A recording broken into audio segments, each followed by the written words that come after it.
আসসালামু আলাইকুম। আজকের ভিডিওতে আমরা কথা বলবো ঈদের দিন একজন মুসলিম মেয়ে কিভাবে দিন শুরু করবে এবং সারা দিন কিভাবে কাটাবে। ঈদ শুধু নতুন কাপড় বা ঘোরাঘুরি না, বরং এটা হলো আল্লাহর দেওয়া একটি খুশির দিন এবং এই দিনে আমাদের কিছু সুন্দর সুন্নাহ ও আদব মেনে চলা উচিত।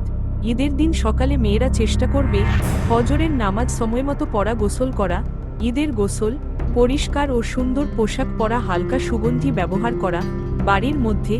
এগুলো করলে দিনটা পবিত্র ও সুন্দরভাবে শুরু হয়। ঈদের নামাজের সময় যদি সম্ভব হয়, অনেক জায়গায় মেয়েরাও ঈদের নামাজে যেতে পারে।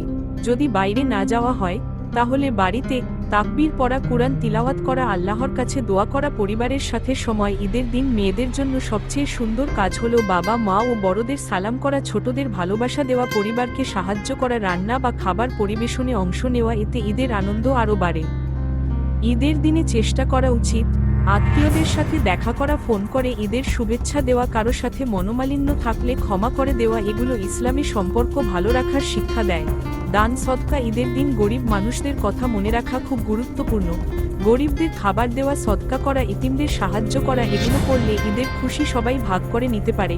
কি করা উচিত নয়, ঈদের দিন কিছু জিনিস এড়িয়ে চলা ভালো। অশালীন পোশাক, বেশি মেকআপ বা দেখানো, গান বাজনা বা হারাম কাজ। কারণ ঈদ হলো খুশির সাথে আল্লাহকে স্মরণ করার দিন। আল্লাহ যেন আমাদের সবাইকে সুন্দরভাবে ঈদ উদযাপন করার তৌফিক দেন।